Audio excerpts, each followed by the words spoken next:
Hi, Junior with today's thought. Usually I record, well, almost always I record my thoughts during the day when I'm in my home office. I have a few minutes. I'll just take a few minutes to give you my thoughts. But today was Martin Luther King Day, the day before you're seeing this.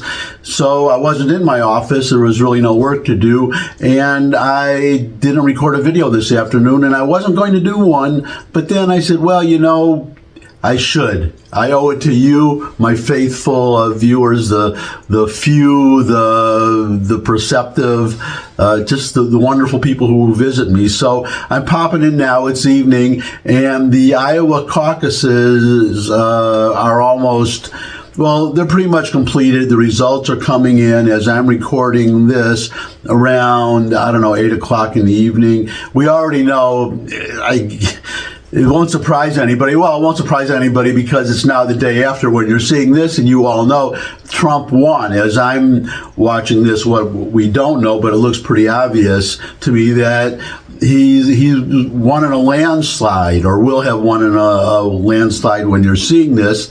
So the question is, the talking heads is, what's the margin going to be? If he gets over 50%, that's going to be, well, I think he's already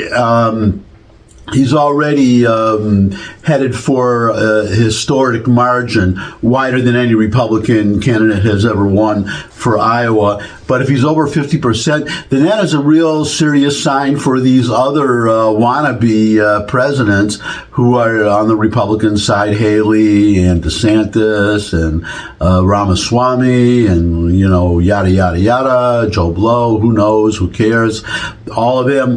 The question for them is, well, we have next week, I believe, is New Hampshire. That will be the first primary. We'll see how Haley is supposed to have a better chance there. But I still don't think she's going to win. But depending on the margin, I think we already know. There's really no question who the nominee is going to be. It's pretty obviously going to be Trump. So the only question is, how long is it going to take for these other, these also-rans, these wannabes, to drop out so that we can, and endorse Trump, so that we can focus, those of us who support, I'm a independent, but I'm voting for the Republican, so I'm supporting Trump, so I will vote for Trump in the primary. So the money that they're spending, the time they're spending, the money that's being donated, especially to Nikki Haley for her candidacy, or her apparently failing candidacy, that's all money that could have been used to win in November. So I'm hoping these others are going to, after New Hampshire, that they'll drop out, that they will just smell the coffee, smell the roses, smell whatever they have to smell, and get out of the race. Get out of the race. And the only other thought that I would add right now is that I've lost a lot of respect for every one of those candidates who are running in 2024 because of what's been done to Donald Trump, all these indictments, all these cases, and I may have some thoughts on that coming up because it looks, well, you must have heard about Fani Willis. It turns out that she's the one who's prosecuting Trump in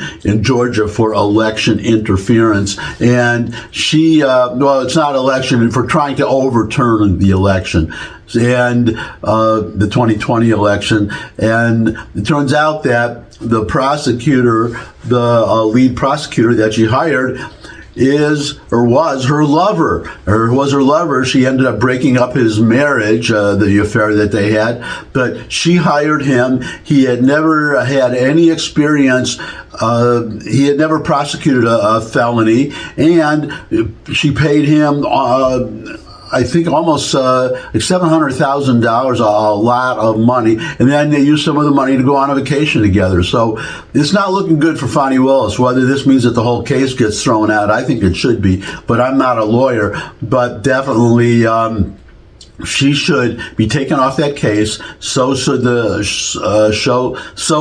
prosecutor, and they should both, or she at least, should be indicted herself.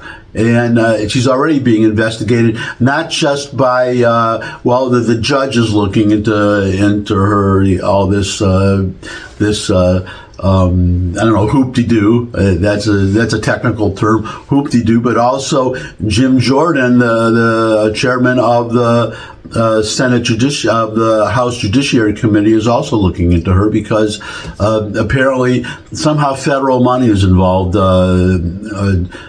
Fulton County gets federal money somewhere. So if any of that money went for this, then that's it gives them the right to investigate. So anyways, getting off the track as I usually do, Trump won Iowa. I can't imagine him not being the nominee, and everybody just got to smell. Oh, I know what I was saying, that I don't respect these people because if they run against him, they're saying that this is okay, what was done to him, that they're fine with that, and I just can't abide that. That's one of the big reasons I'm supporting Trump, besides supporting his policies, and some of them I don't like, but I cannot let what they're doing to him to get him out of the race, or to keep him in the race, but tarnish him so badly that he can't win. It should be unacceptable in the United States of America, and I don't accept it. But I will accept all of you subscribing. That would really be great. That's my thought for today. Share this video with anyone you think would benefit from it.